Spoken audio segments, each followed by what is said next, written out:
झारखंड के लिए चुनौती है कोरोना के बाद का दौर। अर्थव्यवस्था को गति देने के लिए 10 लाख लोगों के हाथों को चाहिए काम। ग्रामीण अर्थव्यवस्था और छोटे व्यवसाय को प्राथमिकता देनी होगी। नमस्कार, आज़ाद सिपाही के विशेष में आपका स्वागत है। मैं हूं राकेश सिंह। कोरोना के खिलाफ जंग के कारण 1.25 महीने के लॉकडाउन के आखिरी सप्ताह तक पहुंचने के साथ ही अब ये साफ हो गया है कि झारखंड के लिए असली चुनौती अब शुरू होने वाली है। सीमित संसाधनों के बावजूद सरकार के संकल्प और लोगों के जज्बे ने राज्य में कोरोना के संक्रमण की स्थिति को भयावह रूप अख्तियार करने से अब तक रोक रखा है। इसके अलावा ये बेहद संतोष की बात है कि कोरोना जानलेवा नहीं हो पा रहा है, क्योंकि झारखंड के पास इससे लड़ने की क्षमता है। लेकिन झारखंड के लिए असली चुनौती तो तब शुरू होगी जब बाहर से लौटे लोग घरों से बाहर निकलेंगे और काम धंधे की तलाश शुरू करेंगे। देश के दूसरे हिस्सों से लौटने वाले झारखंडी अगले 1 साल तक शायद ही दोबारा बाहर जाएं। उस स्थिति में उनको काम देना बेहद कठिन होगा। यहाँ ये याद रखना चाहिए कि लौटने वाले 10 लाख लोगों में से अधिकांश अकुशल श्रमिक हैं। इन्हें खेती किसानी के अलावा छोटा मोटा व्यवसाय करना ही आता है। कुशल श्रमिकों को तो काम मिल जाएगा, लेकिन अकुशल लोगों को काम देने के लिए ग्रामीण अर्थव्यवस्था पर अधिक ध्यान देना होगा। ये चुनौती अगले 1 साल से भी अधिक समय तक चलने वाली है और उम्मीद की जा रही है कि जिस तरह कोरोना के खतरे की आहट हेमंत सोरेन सरकार ने पहले ही सुन ली थी, इस चुनौती को भी वो अच्छी तरह समझ रही होगी और उससे निपटने के तरीकों पर काम भी कर रही होगी। कोरोना काल की चुनौतियों और इससे निपटने की हेमंत सोरेन सरकार की संभावित रणनीति का विश्लेषण करती आज़ाद सिपाही ब्यूरो की खास रिपोर्ट। वैश्विक महामारी कोरोना के खिलाफ जंग का निर्णायक दौर अब शुरू होने वाला है। इस दौर में झारखंड को बाहर से लौटने वाले श्रमिकों पर सबसे अधिक ध्यान देना है। पिछले 2 महीने में झारखंड ने कोरोना के संक्रमण को जिस संकल्प और जज्बे के साथ खतरनाक रूप नहीं लेने दिया, उसी तरह के प्रयास को जारी रखने का समय अब आने वाला है। बाहर से लौटने वाले प्रत्येक व्यक्ति की पक्की जांच और उन्हें तब तक क्वारंटीन में रखने की चुनौती बड़ी है जब तक कि वे संक्रमण के खतरे से बाहर नहीं निकल जाते। झारखंड की स्वास्थ्य मशीनरी पूरी ताकत से इस चुनौती का सामना कर रही है। लेकिन हेमंत सोरेन सरकार की असली परीक्षा तो तब शुरू होगी जब बाहर से लौटे लोग कोरोना संक्रमण के खतरे से बाहर निकलने के बाद काम की तलाश करेंगे। मोटे अनुमान के अनुसार करीब 10 लाख लोगों को काम की दरकार होगी, क्योंकि इनमें से 3/4 लोग अगले 1 साल तक शायद ही बाहर जाने की स्थिति में होंगे। उस स्थिति में इन सभी के लिए काम देना बेहद कठिन होगा, क्योंकि राज्य की अर्थव्यवस्था पहले से ही खस्ता हाल है।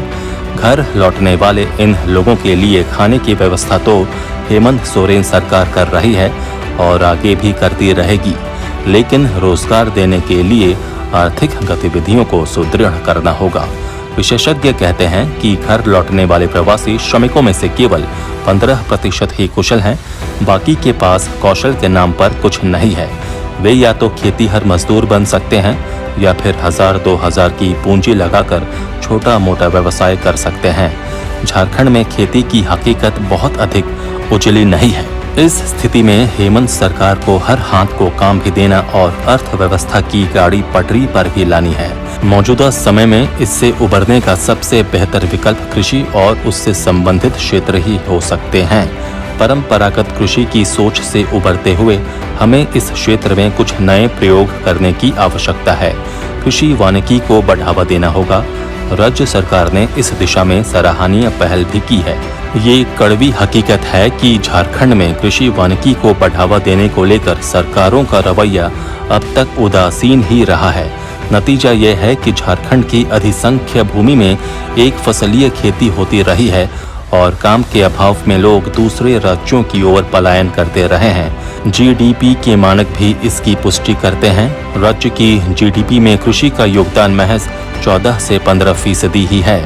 आदर्श स्थिति ये होनी चाहिए कि कृषि और इससे जुड़े संबंध क्षेत्रों का जीडीपी में योगदान 25 से 30% होगा। झारखंड में फसल घनत्व 120 है, अर्थात खरीफ फसल में तो 100% कृषि संसाधनों का उपयोग होता है, लेकिन रबी में महज 20%। झारखंड में एक फसलीय खेती होने के कारण उत्पादकता करीब 2 टन प्रति हेक्टेयर है। झारखंड में खरीफ के 4-5 माह छोड़ दें तो अन्य शेष माह जमीन खाली पड़ी रहती है। लोग इससे उब जाते हैं और रोजी रोजगार के लिए दूसरे राज्यों का रुख करते हैं। आज भी खाली जमीन बहुत है, लेकिन लोगों के पास रोजगार नहीं है। अब समय आ गया है कि हमें वृक्ष आधारित खेती की ओर देखना होगा। ये झारखंड के अनुकूल भी होगी और यहाँ के लोगों की आय का साधन बनकर उन्हें अपने प्रदेश में रोक कर भी रखेगी। ये अच्छी बात है कि राज्य सरकार ने वर्तमान संदर्भ में कृषि वानिकी के महत्व को समझा है और इसकी एक विस्तृत कार्य योजना तैयार की है। इसके माध्यम से न सिर्फ रोजगार का सृजन होगा, बल्कि राज्य के लिए हरित परिसंपत्ति भी तैयार होगी। इसके अलावा झारखंड की भूमि बागवानी के लिए उपयुक्त है। कृषि वानिकी को बढ़ावा देकर प्रति हेक्टेयर उत्पादकता को प्रति हेक्टेयर 2 टन से बढ़ाकर 8 टन तक ले जाया जा सकता है। ऐसा हुआ तो जीडीपी के आंकड़े स्वतः बदल जाएंगे। हेमंत सोरेन सरकार द्वारा शुरू की गई बिरसा हरित ग्राम योजना को लेकर जो खाका बुना गया है, वो एक अच्छी पहल है। मनरेगा के साथ इस योजना को जोड़कर फलदार वृक्ष बड़े पैमाने पर लगाए जाएंगे। इससे भूमि और पानी की उत्पादकता बढ़ेगी, वर्ष भर रोजगार मुहैया होंगे और इसकी लागत का रिटर्न भी अच्छा मिलेगा।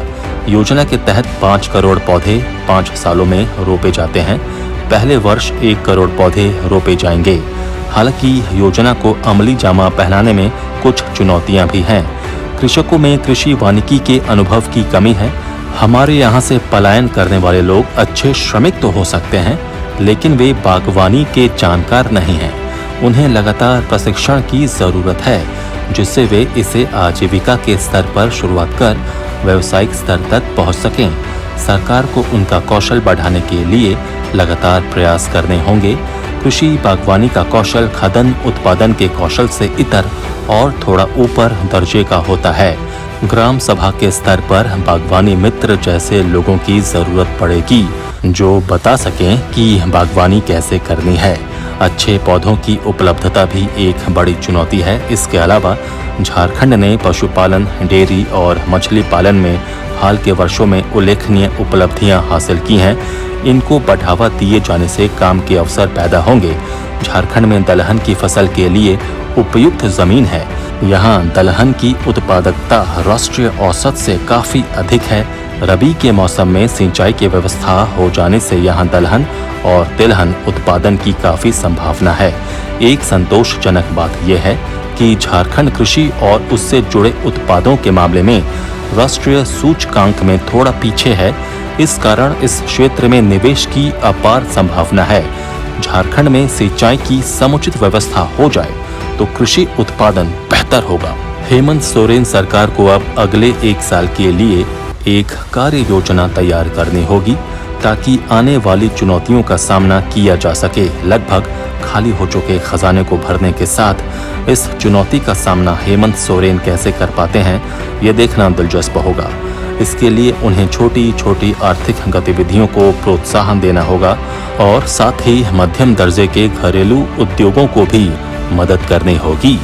आज़ाद सिपाही में अभी इतना ही। खबरों की और भी अधिक जानकारी के लिए आप पढ़ते रहिए अपना लोकप्रिय दैनिक अखबार आज़ाद सिपाही। आप हमारे इस YouTube चैनल को ज़रूर सब्सक्राइब करें। अगर आप ये वीडियो फेसबुक पेज पर देख रहे हों तो आप हमारे इस पेज को ज़रूर लाइक करें। जुड़े रहिए आज़ाद सिपाही के साथ। धन्यवाद।